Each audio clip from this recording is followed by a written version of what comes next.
Let us now predict colligative properties of solutions when we're dealing with dissociating solutes. Let us look at question 1. A 2.02 molar solution of sodium bromide has a density of 1.15 gram per milliliter at 25 degrees Celsius. Now, we are dealing with an ionic compound. When you dissolve sodium bromide in water, it will dissociate to give sodium ions and bromide ions. Which means that if you begin with 1 molar of sodium bromide, you end up with 2 entities. 1 molar of sodium ions and 1 molar of bromide ions. And whenever you are dealing with situations like this, you will have to make corrections to the colligative properties. Let us take a look at question 1a. Predict the boiling point of this solution. To predict boiling point, we already know how to do the calculation if we are dealing with non-dissociating solids. We know that change in the boiling point of a solution is equal to the boiling point elevation constant Kb multiplied by the molality of the solution. But this is only for non-dissociating solids. In this question, we're dealing with dissociating solutes. So we're going to need to multiply by a corrective factor. This corrective factor is known as Vant Hoff factor. Let us now do the calculation and include the Vant Hoff factor. Let us actually begin with the Vant Hoff factor. The Vant Hoff factor for sodium bromide will be 2.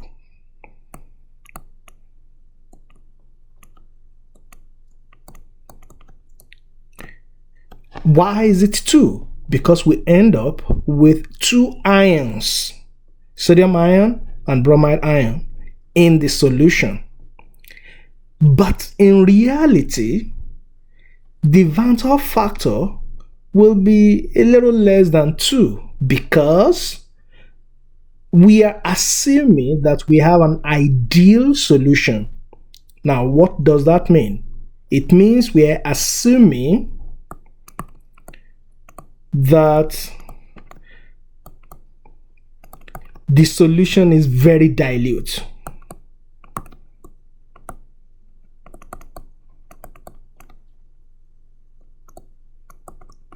Because for dilute solutions, all the ions will essentially exist individually.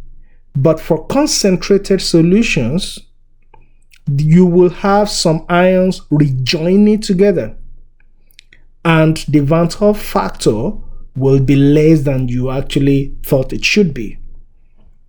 So we now know that the Vant Hoff factor for sodium bromide in an ideal solution is equal to 2. So in our formula, we already know one of the variables. Let us now look for the molality, and we also will be provided the Kb value, which would be given as 0.52 degrees C per molar. So the only thing we need to complete this calculation is the molality. Now we know the density of the solution and we know the molarity. Let us now use both to find the molality. We know that molality is equal to moles of the solute divided by kilogram of the solvent. From the molarity, we can figure out the moles of the solute. We were given a molarity of 2.02 mole per liter. Remember, molarity is the moles of solute per liter of solution. If we make an assumption that we have 1 liter of the solution,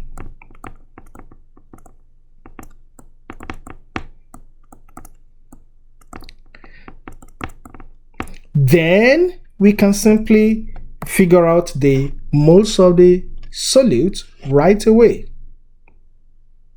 The moles of the solute will then be equal to 2.02.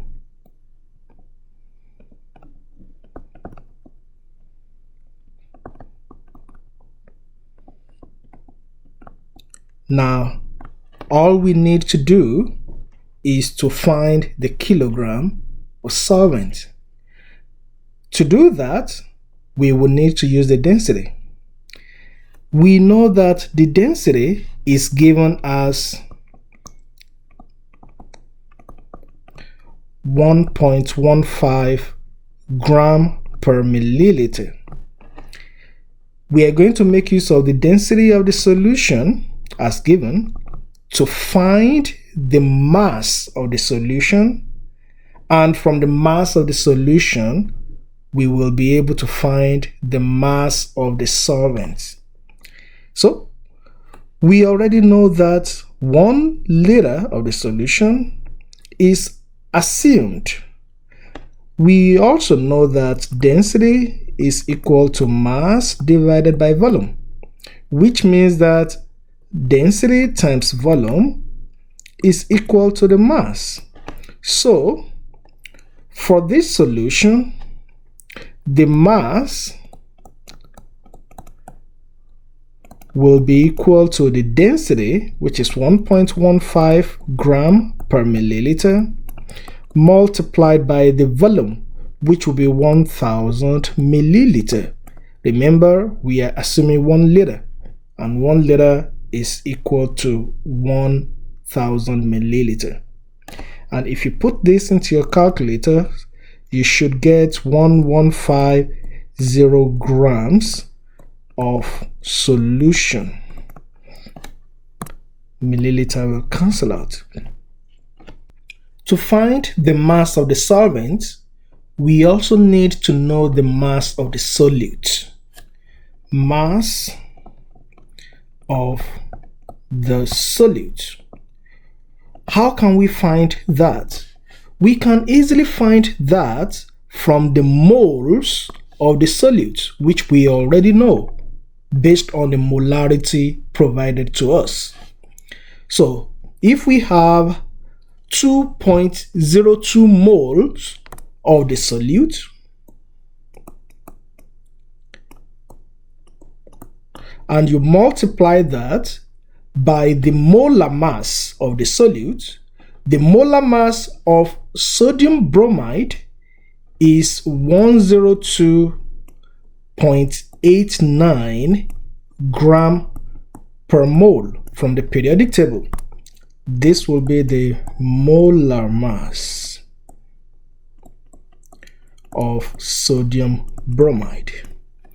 And if you multiply 2.02 by 102.89, you should get 207.8378 gram of solute. Now we can easily find the mass of the solvent. Mass of solvent will be equal to the mass of the solution minus the mass of the solute. The mass of the solution, as we just calculated, is 1150 grams. The mass of the solute is 207.8378 grams. If you subtract, you should get 942.1622 grams of solvent. And we can easily convert that to kilograms. This is the same thing as 0.9421622 kilogram if you divide by 1000. Let us now plug in the values for the moles and the mass of the solvent to calculate the molality of the solution. So the molality of the solution will be equal to the moles of the solute, which is 2.02 mole, divided by the kilogram of the solvent, which is 0.9421622 kilogram. And if you put this into your calculator, you would see that molality should be 2.144 molal. Let us now calculate the change in the boiling point of the solution after dissolving the sodium bromide in it.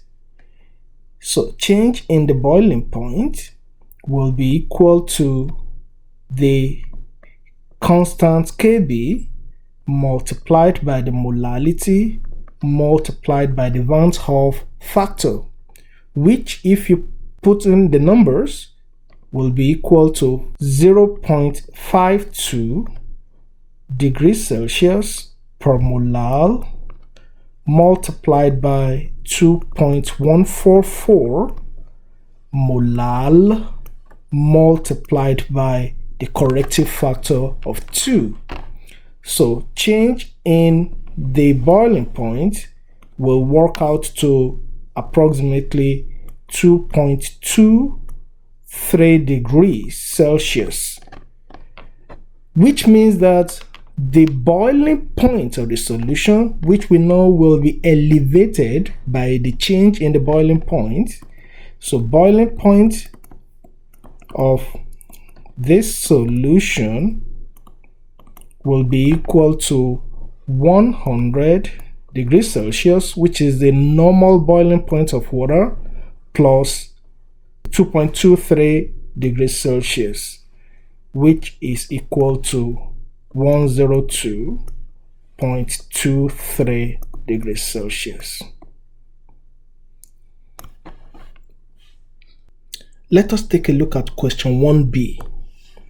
Predict the vapor pressure of water over this solution, the solution of sodium bromide, at 25 degrees Celsius. Hint: consider whether you are dealing with a dissociating or non-dissociating solute. We know that sodium bromide is a dissociating solute. And be sure to calculate the mole fraction appropriately. What the heck does that mean? Let us find out. The vapor pressure of pure water is given as 23.76 torr. To solve this problem, we will need to use Raoult's law, which says that the pressure above a solution is equal to the pressure of the pure solvent multiplied by the mole fraction of the solvent. The pressure of the pure solvent is already given to us. That is 23.76 torr. All we need to solve this problem is the mole fraction of the solvent. Let us now calculate the mole fraction of the solvent.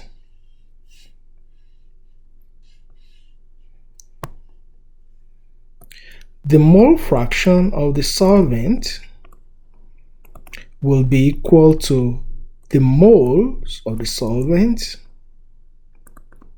divided by the moles of the solvent plus the moles of the solute. This relationship is only used when you are dealing with a non-dissociating solute. In our case, we are dealing with a dissociating solute. So we will need to multiply the moles of the solute by the Vant-Hoff factor. Take a look at it.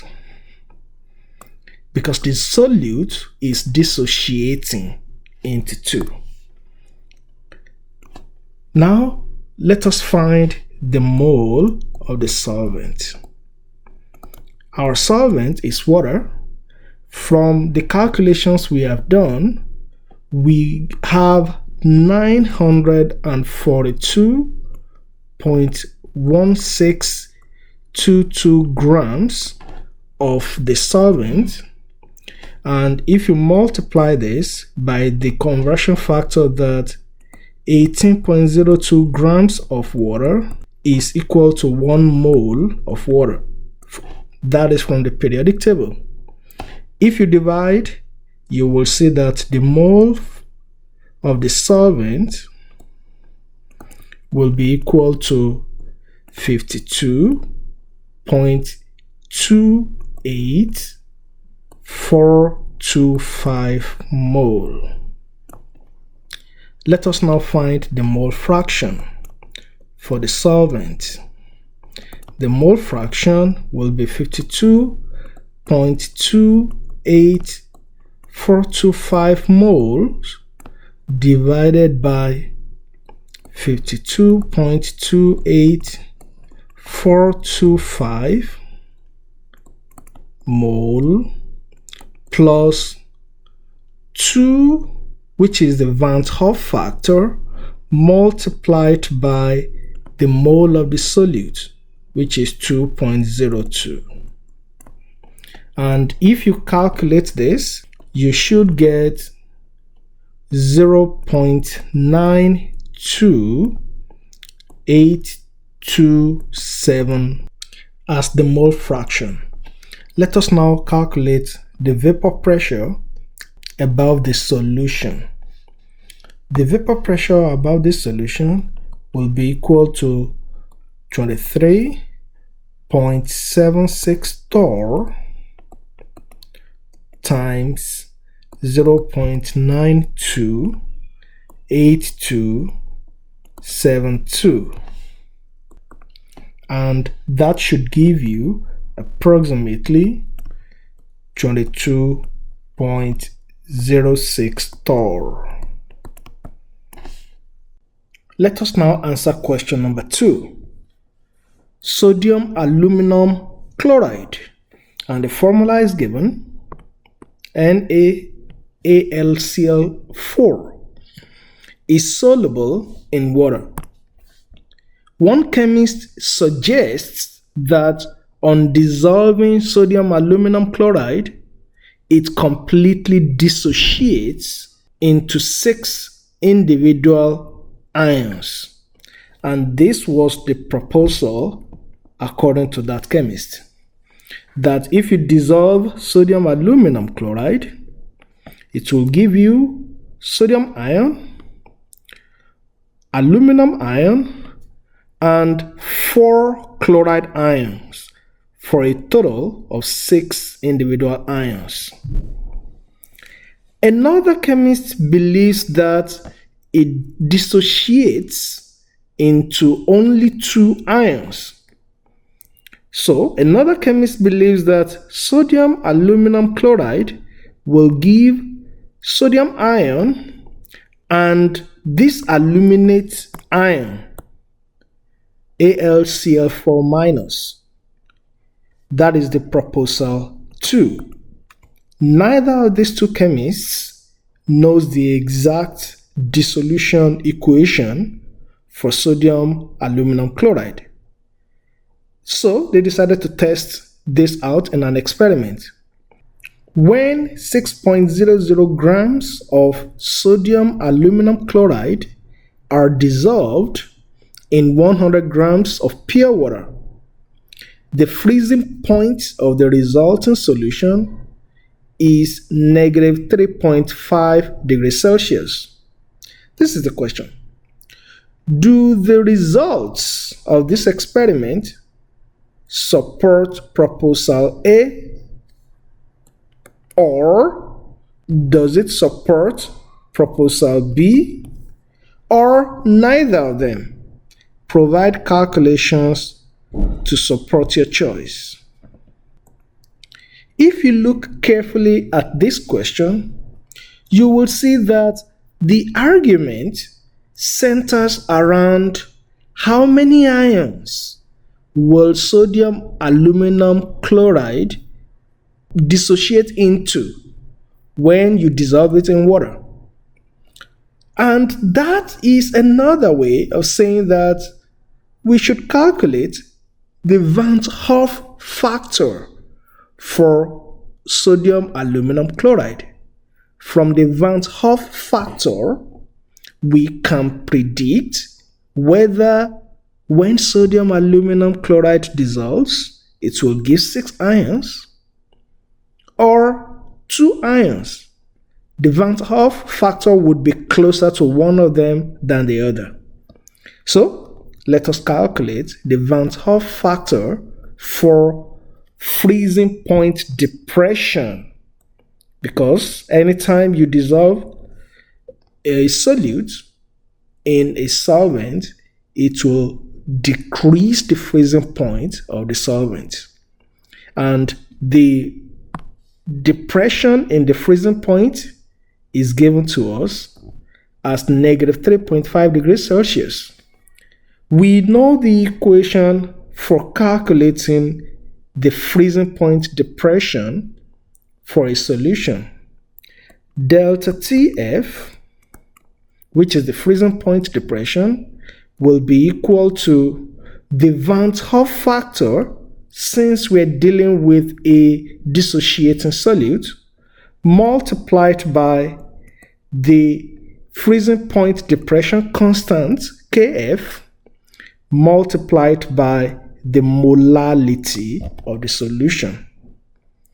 So, we want to find the Vant-Hoff factor, we need to isolate it.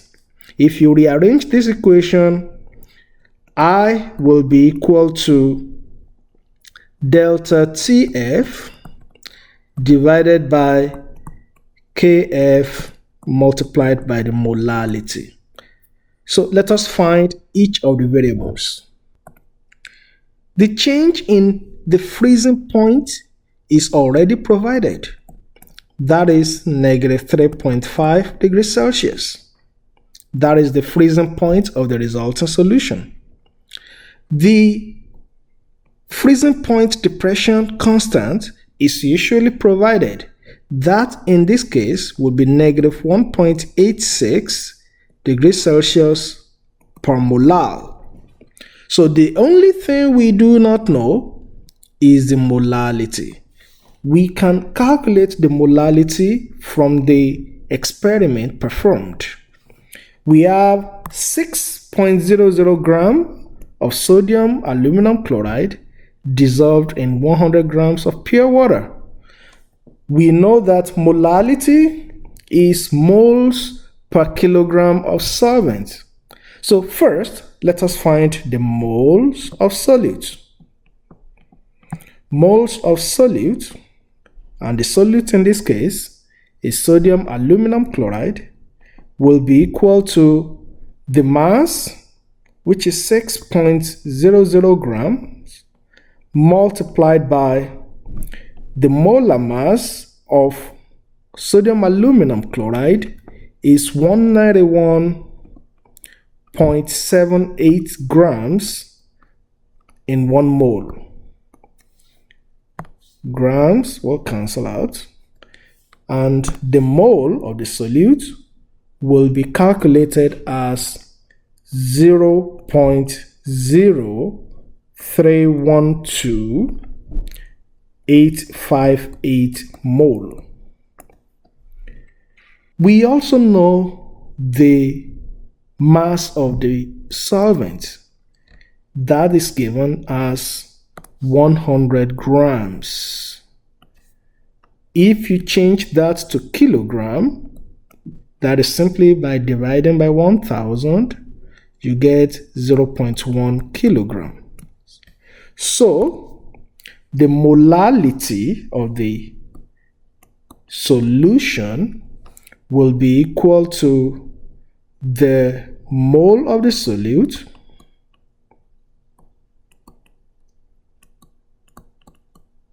divided by the kilogram of the solvent. So the molality is 0.312858 molal. Let us now calculate the Vant-Hoff factor, since we now know M. If we plug all of these numbers into the equation, the Vant-Hoff factor will become negative 3.5 degrees Celsius divided by negative 1.86 degrees Celsius per molal and 0.312858 molal. Molal will cancel out, degrees Celsius will cancel out. So the Vant-Hoff factor will have no unit.